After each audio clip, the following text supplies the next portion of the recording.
Hey guys, welcome back to the channel. Now, I know that I said in the last video that trusting your gut is a great thing and don't trust your heart, which is a bad thing.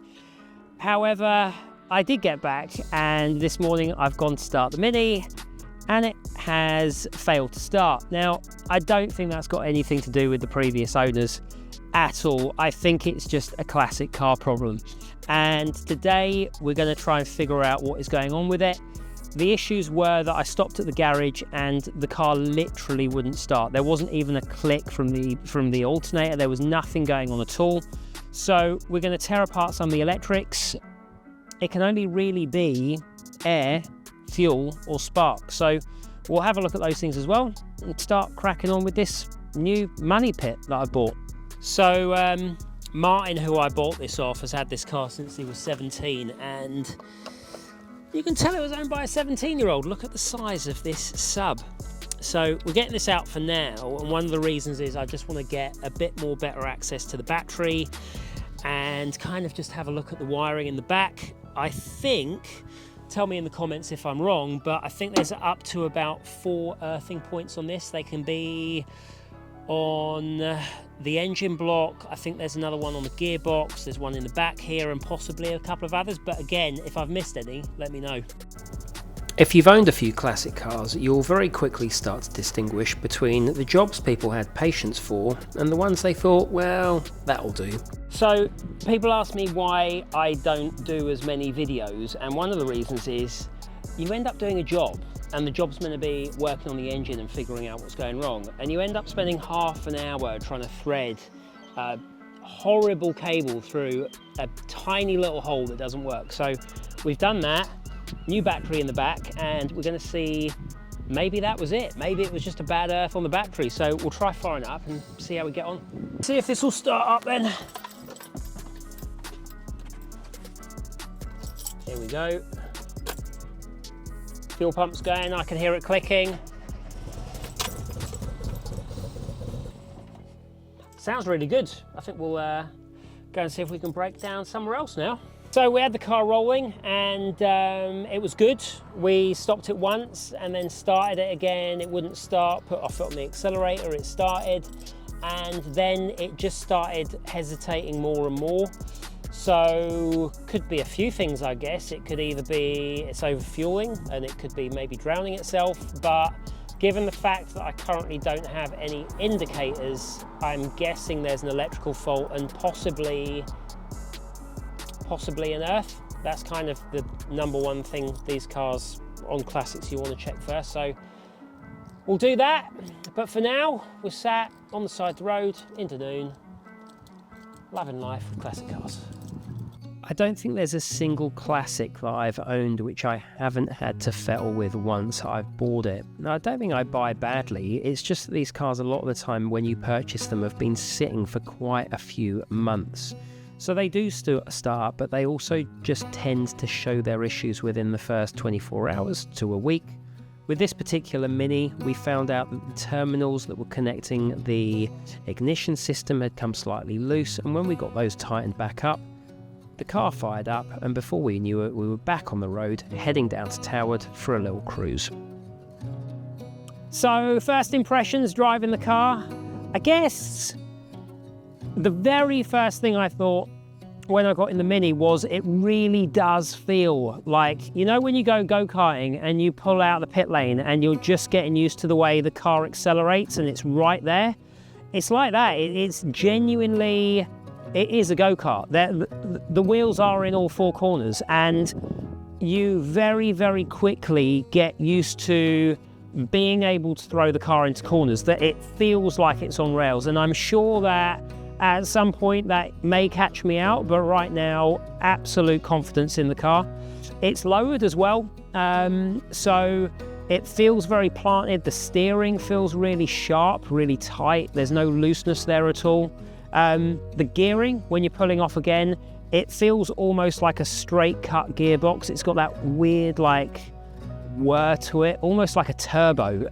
Obviously there isn't one, but engine's super nice. I think the issue we had when we took this out earlier is we pulled the choke out to start it, which is what I've been shown to do, but then we should have come off that choke, and I was still learning that relationship with the car essentially. But we let it sit for a minute. I played around with a couple of the wires under the bonnet that were attached to the ignition system, which seem a bit loose, so we're going to be changing those. But since then, we've done about 8 miles up the road with absolutely no issues at all. Car was lovely. Oh, there was one slight problem. The wing mirror did decide to go for a bounce down the road, but I was having far too much fun, so we'll go and find that on the way back. But other than that, come and have a little look around with me. Overall, the car is in amazing condition. Really not a lot of room under the front arches. Back end's a little bit higher. Front end, when everything was going wrong this morning, I went to open the bonnet and the Cooper badge has fallen off. It was glued on there with what looks like actual glue for doing your bathroom up, not fixing a car with, so we'll figure that out at some point. But she just presents so nicely. I think if I was going to pick a colour on a car that I was going to have on a Mini, this would be it. The wide arches make it. I think that the stance on a car is such a huge part of it. You know, there's a few programs I watch and they always talk about, what is it, stance, colour and something else. But for me, stance just nails it every time. Same with the Karmann gear. You know, when it's on that air ride and it's slammed, it just looks amazing. And it's the same with this Mini. It doesn't need to be that low, but it just sits perfectly. Other things, because it is such a small car and when you are down low, you really do feel like you're going a lot faster. You can be doing 30 through the centre of a town or a village and you feel like you're doing 40 at least. So that's nice. Little other things that I've noticed whilst going over the car. It's a little bit rusty in the boot. Nothing crazy, but we can certainly deal with that. There's nothing that is kind of world ending in there.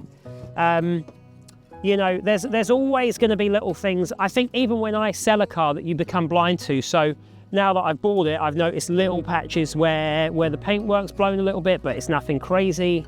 But again, Martin did all the right things. You know, I love this petrol cap. It's just, it looks so good. And even the rear lights, they look great. The chrome work presents well.